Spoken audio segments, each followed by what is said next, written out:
بسم اللہ الرحمن الرحیم۔ السلام علیکم۔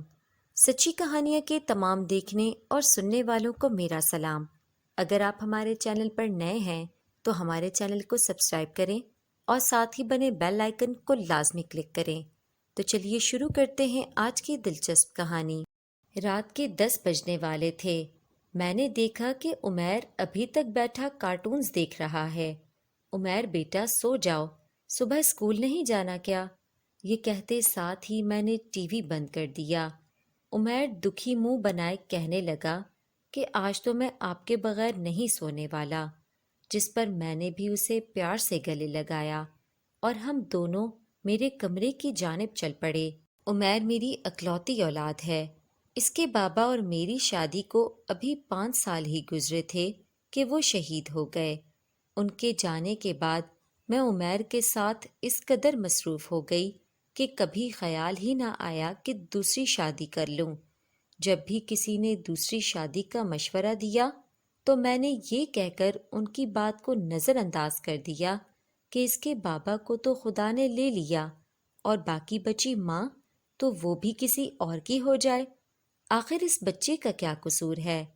میرے شوہر آرمی میں کیپٹن تھے اور ڈیوٹی کے دوران وہ دہشت گردوں کی فائرنگ سے شہید ہو گئے۔ ان کی شہادت کے بعد میں اور عمیر آرمی کی ہی کالونی میں رہتے ہیں۔ میری کل کائنات میرا بیٹا اور اس کی دنیا میں ہوں۔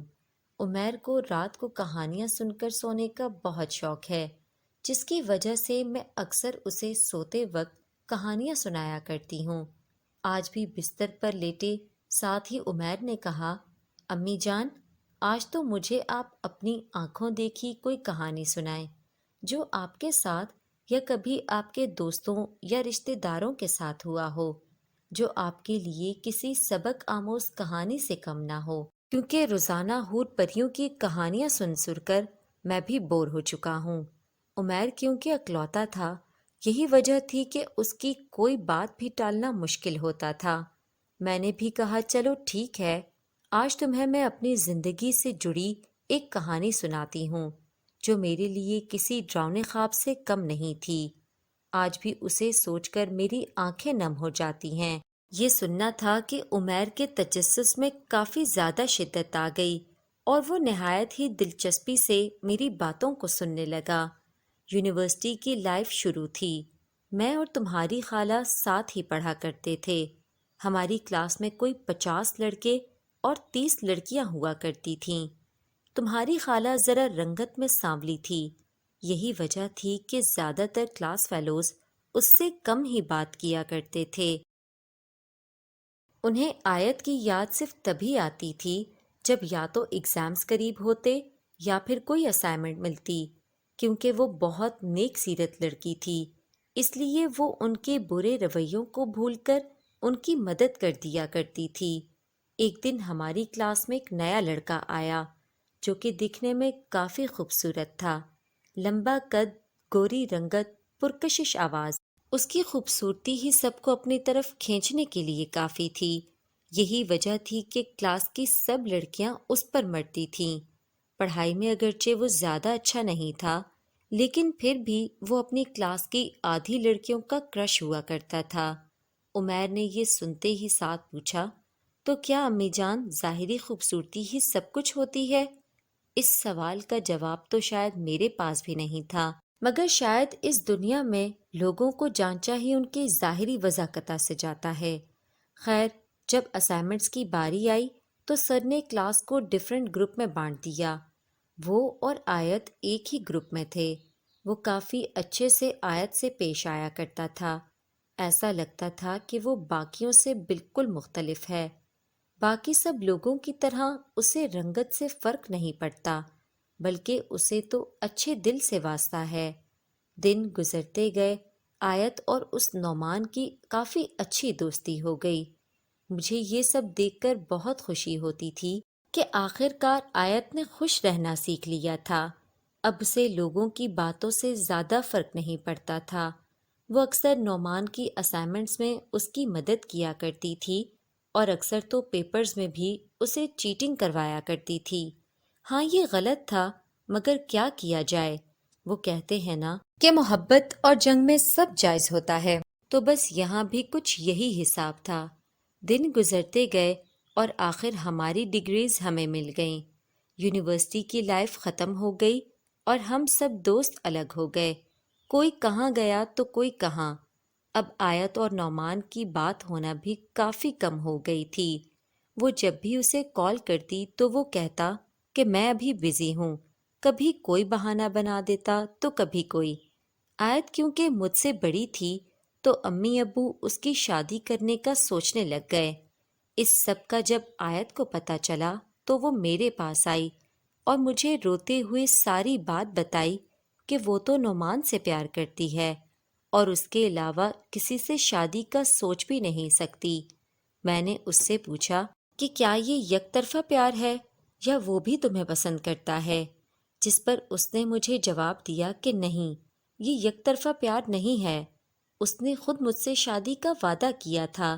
مگر یہ سب بتاتے ساتھ ہی وہ پھوٹ پھوٹ کر رونے لگی۔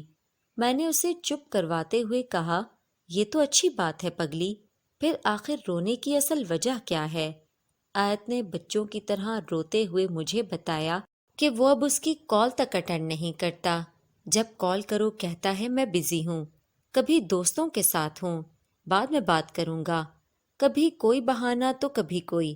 میں نے اسے تسلی دی اور کہا کہ چلو آج اس کے آفس چلتے ہیں اور جا کر اس سے پوچھتے ہیں کہ آخر مسئلہ کیا ہے۔ ہم دونوں بہنیں جب اس کے آفس پہنچیں تو وہ آیت پر چیخنے لگا کہ میرے آفس کیوں آئی ہو؟ تم نے سارے اسٹاف کے سامنے میری بےزتی کروا دی کہ ایسی دوست ہے میری۔ اس کی باتیں سن کر آج پہلی بار لگا کہ وہ باقی لوگوں کی طرح ہی ہے۔ اس وقت اس بات کا شدت سے احساس ہوا کہ ہمیں اسے پہچاننے میں غلطی ہوئی ہے۔ خیر، اس کی باتوں کو نظر انداز کر کے جب اس سے شادی کی بات کی تو وہ ہنسنے لگا۔ شادی؟ اور تم سے؟ شکل دیکھی ہے اپنی؟ تم جیسی کالی لڑکی سے کون شادی کرے گا؟ یہ سب سنتے ہی آیت کی آنکھوں سے آنسو بہنے لگے، جبکہ کچھ دیر تو میں بھی یہ سمجھ نہ پائی کہ کیا یہ وہی شخص ہے۔ میں نے دھیمے لہجے میں پوچھا کہ جب شادی کرنی ہی نہیں تھی تو خواب کیوں دکھائے؟ یونیورسٹی میں وہ سب کیا تھا؟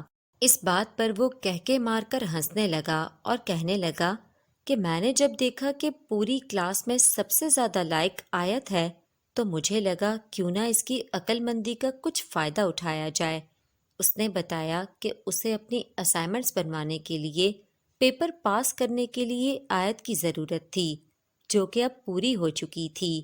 اب اسے آیت کی کوئی ضرورت نہیں، اور یہ کہتے ساتھ ہی وہ پھر سے مسکرانے لگا۔ کچھ دیر خاموشی کے بعد اس نے کہا، اب آپ اپنی کوئلے جیسی بہن کو لے کر جا سکتی ہیں، آپ کا کام ختم ہو چکا ہے۔ اور کمرہ ایک بار پھر سے کہکہوں سے گونج اٹھا۔ میں نے بہت مشکل سے آیت کو اٹھایا، جو صوفے پر بت بنی بیٹھی تھی، اور بس یہی کہتے ہوئے باہر نکل آئی کہ دنیا مکافات عمل ہے، آج جو کچھ تم بوگے کل وہی تمہیں کاٹنا ہے۔ حوصلہ دے کے انہیں چھوڑ دیا جاتا ہے، رونے والوں سے حقیقت نہیں پوچھی جاتی۔ ہم گھر واپس آ گئے، لیکن آیت کی طبیعت ٹھیک نہیں تھی تو امی ابو اسے دیکھ کر کافی پریشان ہو گئے، مگر میں نے انہیں یہ کہہ کر ٹال دیا کہ وہ کافی تھک گئی ہے۔ رات کو امی ابو کے سونے کے بعد میں نے اسے کافی سمجھایا، مگر اس نے مجھے کوئی جواب نہ دیا۔ کیونکہ اس نے صبح سے کچھ نہیں کھایا تھا تو میں کچن تک اس کے لیے کھانا لینے گئی تاکہ اسے کچھ کھلا سکوں اور اس کی طبیعت تھوڑی بہتر ہو سکے۔ مگر جب میں واپس آئی تو اس کا کمرہ بند تھا۔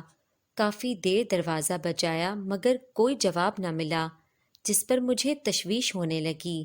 میں نے امی ابو کو جگایا، جو کہ اپنے کمرے میں سو رہے تھے۔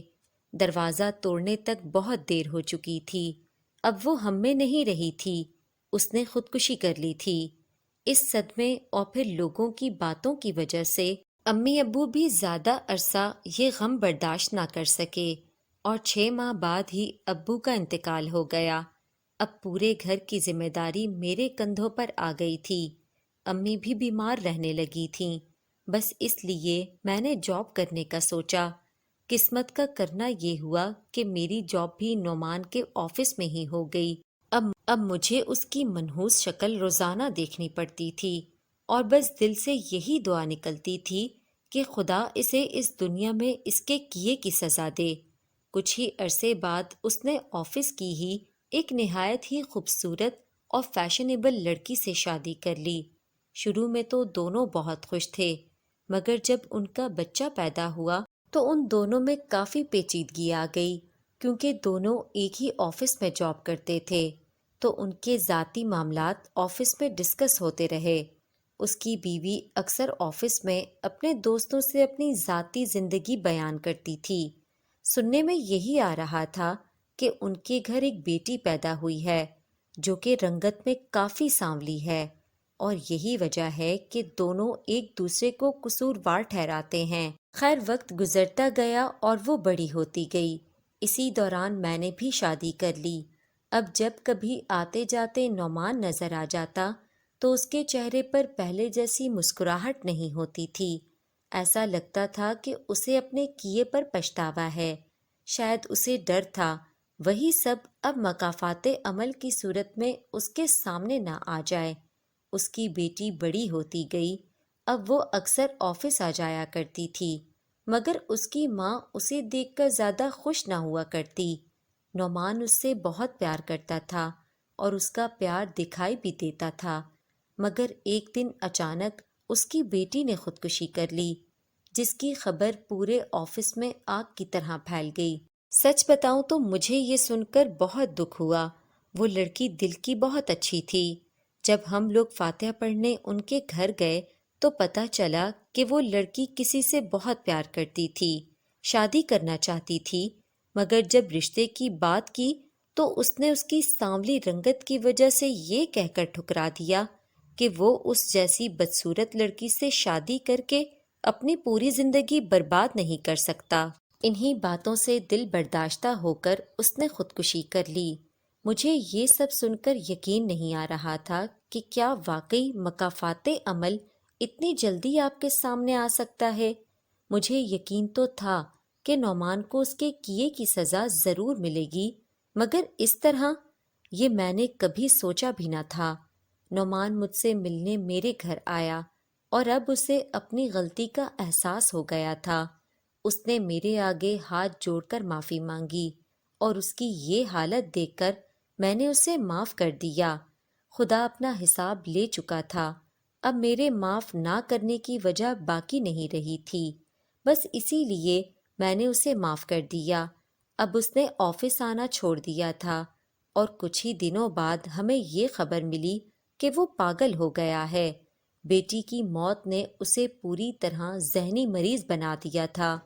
اس کی بیوی، جس کی خوبصورتی پر اسے بہت فخر تھا، اس نے بھی اسے چھوڑنے میں 1 منٹ نہ لگایا اور اس کی ساری جائیداد اپنے نام کروا کر اسے پاگل خانے چھوڑ آئی۔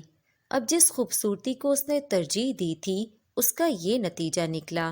یہ کہہ کر میں نے عمیر کی طرف دیکھا جو بہت ہی پرسکون نیند سو رہا تھا اور میں آنسوؤں سے بھیگ چکی تھی۔